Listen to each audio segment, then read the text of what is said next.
नमस्कार, मैं हूँ doctor Suhas, MD, PhD, Ayurveda and panchakarma specialist. आज हम बात करने जा रहे हैं ऑस्टियोआर्थराइटिस के बारे में। जिन व्यक्तियों का 50 साल से अधिक उम्र हो जाती है, खास करके महिलाओं में, इन व्यक्तियों में मोस्टली जो बड़े जॉइंट्स है, जैसे कि नी जॉइंट है, हिप जॉइंट है, एल्बो जॉइंट है, बैक जॉइंट है, इन जगह पे उनको पेन होना शुरू हो जाती है। मोस्टली इन्हीं जगह पे आर्थराइटिक चेंजेस, ऑस्टियोआर्थराइटिक चेंजेस स्टार्ट हो जाते हैं। एक्सरे या फिर ब्लड के पैरामीटर्स को इन्वेस्टिगेट करके ये ऑस्टियोआर्थराइटिस डिटेक्ट किया जाता है। बहुत सारे पेशेंट्स के मुख्य कॉजेस मैं आपको अभी बताता हूँ। पेशेंट्स में होने वाले ऑस्टियोआर्थराइटिक चेंजेस के मुख्य कारण इस प्रकार है, जैसे कि उन पेशेंट की जो कार्टिलेजेस है वो बहुत अधिक मात्रा में डैमेज होना शुरू हो जाते हैं because of their age. Second है, कभी एक्सीडेंटल इंजुरी होने के कारण भी ऑस्टियोआर्थराइटिस क्रिएट होता है।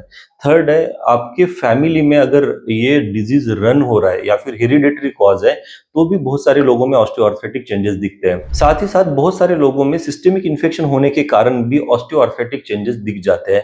ये मुख्य 4 कारण है ऑस्टियोआर्थराइटिस होने के।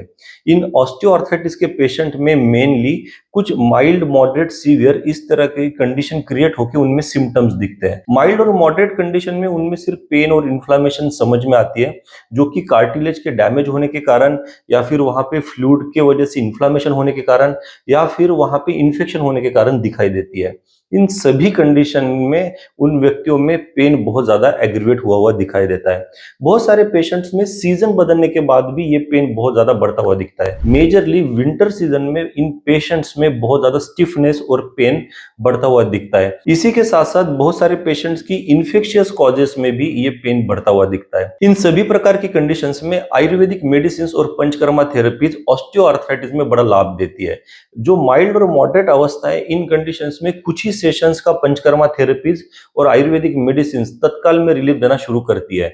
बट इन सीवियर कंडीशंस में हम पेशेंट्स को कुछ समय तक कंटिन्यूअसली पंचकर्मा की थेरेपीज करते हैं, जिसके कारण उनका कार्टिलेज नेचुरली हील होने की प्रोसेस में आ जाए, उनकी जो ग्रीसिंग है वो प्रॉपर तरीके से हो, फ्लूडिंग अच्छी तरीके से हो, उनकी इन्फ्लामेशन कम हो और उनके वेदनाएं कम हो। इन सभी चीजों के ऊपर विशेष ध्यान दिया जाता है। इन पंचकर्मा की थेरेपीज के वजह से पेशेंट्स को कंटिन्यूअसली पेन किलर्स या फिर स्टेरॉइड्स का इस्तेमाल करने की जरूरत नहीं है और सीवियर कंडीशन में उन पेशेंट्स को नी रिप्लेसमेंट सर्जरी या फिर किसी भी जॉइंट की सर्जरी करने की भी आवश्यकता नहीं पड़ती है। इन सभी कंडीशंस में नेचुरली उनके जो जॉइंट्स के दर्द है वो कम होना शुरू हो जाते हैं और ऑस्टियोआर्थराइटिक चेंजेस में बड़े अच्छे लाभ देते हैं। अगर आपको या फिर आपके परिवार में किसी भी व्यक्ति को माइल्ड, मॉडरेट या फिर सीवियर ऑस्टियोआर्थराइटिक चेंजेस है, उनमें आयुर्वेदिक मेडिसिन और पंचकर्मा थेरेपीज बड़े अच्छे से लाभ देते हैं। अगर आपके भी इसके बारे में कोई भी सवाल हो तो मुझे कमेंट सेक्शन में जरूर पूछ सकते हैं। धन्यवाद।